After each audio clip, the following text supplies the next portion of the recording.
Bismillahirrahmanirrahim. This is your biology tutor. Today we will discuss another topic that is from chapter 15. It's our last topic, strategy for farm environment.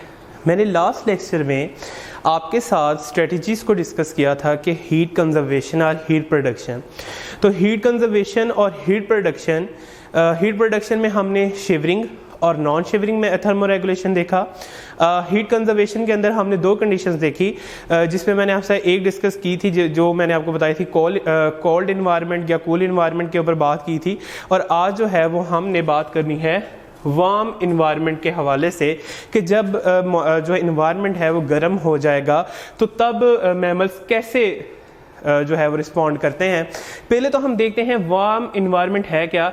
ऐसा environment जिसके अंदर body temperature increase कर जाता है उसको हम कहते हैं वार्म टेम्परेचर. और इसके अंदर रिक्वायरमेंट क्या होती है, जाहिर बात है जब ज़्यादा गर्मी हो जाती है बॉडी के अंदर तो डेसिपेशन ऑफ हीट यानी कि उसने एक्सेसिव अमाउंट में जो हीट आया है अंदर उसको बाहर रिमूव करना होता है. प्रॉब्लम हमारी क्या आती है जी कि इसके अंदर टेम्परेचर इंक्रीज कर जाता है और इसकी रिक्वायरमेंट क्या है, उस हीट को एक्सेसिव हीट को बाहर लॉस करना है. सबसे पहले हम देखते हैं मैरीन मैमल्स के अंदर ये डिस्पोज ऑफ करते हैं एक्सेस हीट को by the large number of blood vessels in the upper surface of the skin. जो ये मैमल्स है जैसे कि वेल वगैरह हो गया, लेट्स सपोज ये एक फिश है,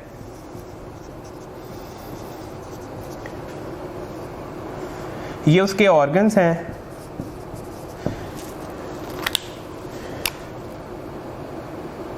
यहाँ फैट्स हैं,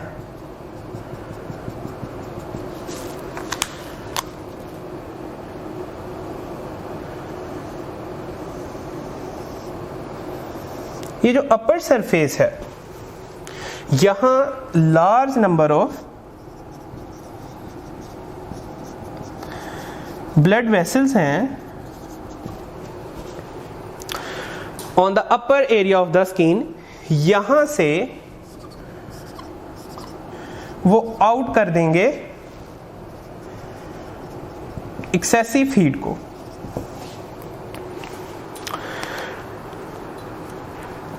टेरेस्ट्रियल मैमल्स के अंदर वो टेम्परेचर को रिड्यूसिंग स्ट्रेटजी की तरफ जाते हैं.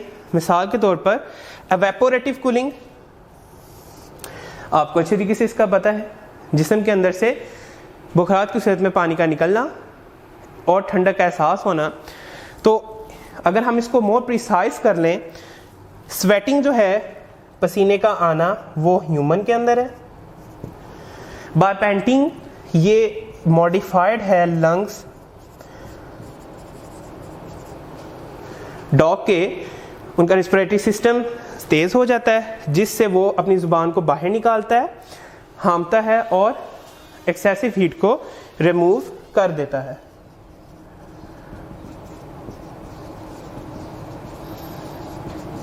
उसके बाद सलाइवा एंड यूरिन, ये करैक्टर बैट्स के अंदर है.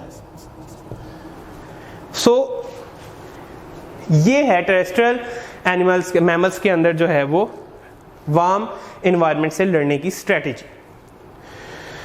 अब यहां हमारा बहुत ही इंपॉर्टेंट शॉर्ट क्वेश्चन है,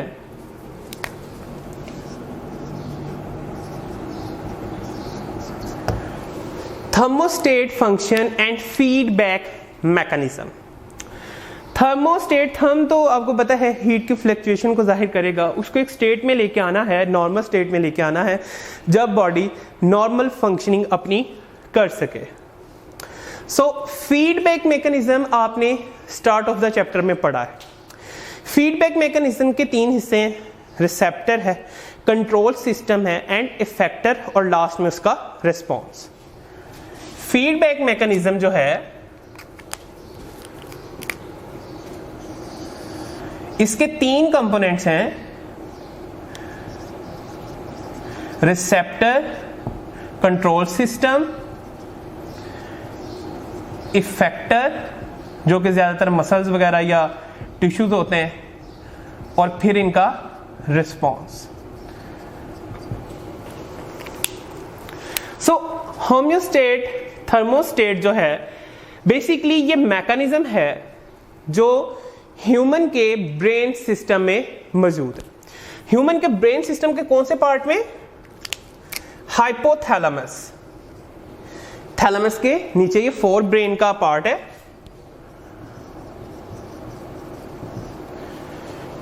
हाइपोथैलेमस, उसके अंदर ये मौजूद है। अब जो बॉडी का टेम्परेचर है वो है 37। ये एक सेट पॉइंट है। इस पॉइंट के ऊपर बॉडी नॉर्मली जो है वो फंक्शनिंग करती है। रिएक्शंस होते हैं, biochemical reactions, enzyme function and many more. अब दो सिचुएशन हो सकती हैं इस सिस्टम के साथ। अगर तो इस 37 से दर्जा हरारत जो है वो इंक्रीज कर जाए या वो डिक्रीज कर जाए। या तो वो इंक्रीज करेगा या तो वो डिक्रीज कर जाएगा। सो दो सिचुएशन है, तो थर्मोस्टेटिक फंक्शन कैसे परफॉर्म होगा? अगर हम फर्स्ट केस को रिकॉल करें, इन केस ऑफ इंक्रीज, ये 37 से ऊपर चला गया, तो सबसे पहले मैंने आपको बताया था कैसे ये मैकेनिज्म एक्टिव करेगा। रिसेप्टर, रिसेप्टर में भी कौन सा?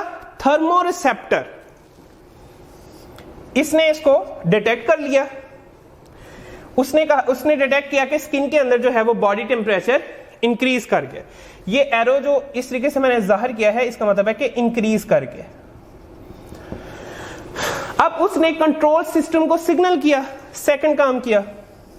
ये हमारा कंट्रोल सिस्टम है।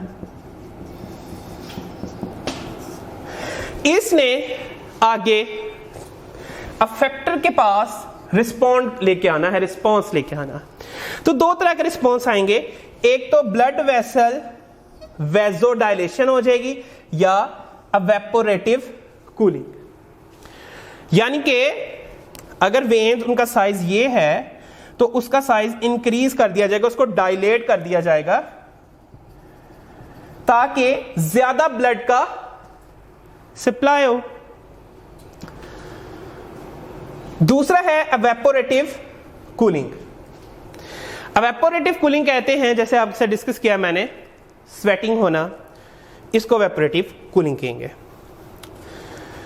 अब एक कंडीशन हमने डिस्कस कर ली, अगर ज्यादा हो जाए। अब हमारी सेकंड कंडीशन है इन केस ऑफ डिक्रीज, यानी कि अब 37 से डिक्रीज है टेम्परेचर। सो बेटे वही थर्मोरिसेप्टर ने इसको डिटेक्ट कर लिया, हाइपोथैलेमस कंट्रोल सिस्टम के पास आया, एंड ये हमारा अफेक्टर के साथ जो है वो रिस्पॉन्स है। सबसे पहले तो वो क्या करेगा? स्टॉप कर देगा हीट लॉस को बाहर होना, क्योंकि अब हीट कम है। अब करेगा क्या? वो करेगा heat production, thermogenesis and heat conservation, जिसके अंदर वेजो कंस्ट्रिक्शन है, जो हमने लास्ट लेक्चर में भी डिस्कस किया। Heat production fatty layer, fats को करेगा, उसको ब्रेक डाउन करेगा ताकि ग्लूकोज का लेवल को मेंटेन कर सके। दूसरा हीट कंजर्वेशन, आपको मैंने इसी टॉपिक के लास्ट में जो है वो हमने डिस्कस किया है, अपना जो प्रीवियस लेक्चर है उसमें हमने डिस्कस किया है कि वो वेजो कंस्ट्रिक्शन करेगा, वेन्स को कंस्ट्रिक्ट कर देगा ताकि ब्लड फ्लो कम हो और हीट लॉस ना हो। सो ये वो मैकेनिज्म है, थर्मोस्टेटिक मैकेनिज्म है, जिसके जरिए फीडबैक मैकेनिज्म जो है वो होता है और बॉडी के अंदर टेम्परेचर फ्लक्चुएशन जो 37 से इंक्रीज कर जाए या 37 से डिक्रीज कर जाए, उसको रिस्पॉन्स करता है। हमारा बहुत ही अहम नेक्स्ट शॉर्ट क्वेश्चन है पायरोक्सिया। बेटे ये एक बैक्टीरियल और वायरल इंफेक्शन है जिसके अंदर high level of white blood cell produce होते हैं। पायरोक्सिया बेसिकली 37 डिग्री से जब टेम्परेचर हाई करता है तो ये कंडीशन को हम बोलते हैं पायरोक्सिया। बेटे इसके अंदर केमिकल रिलीज होते हैं जिनका नाम है पायरोजेंस। ये केमिकल्स हैं जो कि हेल्प करते हैं स्टिमुलेट करने में प्रोटेक्टिव मैकेनिज्म। सो प्रोटेक्टिव मैकेनिज्म में क्या हो जाता है, व्हाइट ब्लड सेल्स जिनको हम लिम्फोसाइट्स का भी नाम देते हैं। तो बेटे इसके अंदर एक्स्ट्रा ही है ये वाला पॉइंट, एंटीपायरेटिक इंजेक्शन दिए जाते हैं ताकि पायरोजेंस के लेवल्स को जरा कम किया जाए और बुखार को भी कम किया जाए। This is an additional point, आपकी बुक पे यहां तक लिखा है। सो बेटे इसी के साथ आपका first chapter 15 chapter wind up होता है। आज हमने सबसे पहले जो हमारी कंडीशन रह गई थी वार्म इन्वायरमेंट की, उसको डिस्कस किया है। उसके अंदर मैरीन और टेरेस्ट्रियल एनिमल मैमल्स को देखा। फिर उसके बाद हमने 2 शॉर्ट क्वेश्चन डिस्कस किए, जिसमें से एक thermostat function and feedback mechanism था, जिसके अंदर हमने देखा कि रिसेप्टर, कंट्रोल सिस्टम और फैक्टर है। फिर हमने 2 कंडीशन को डिस्कस किया, या तो वो इंक्रीज कर जाएगा या तो वो डिक्रीज कर जाएगा, उसको हमने देखा है। फिर हमने पायरोक्सिया, ये लास्ट एक शॉर्ट क्वेश्चन था, वो डिस्कस किया। बेटे this is all for today, so stay at home, stay blessed, Allah Hafiz.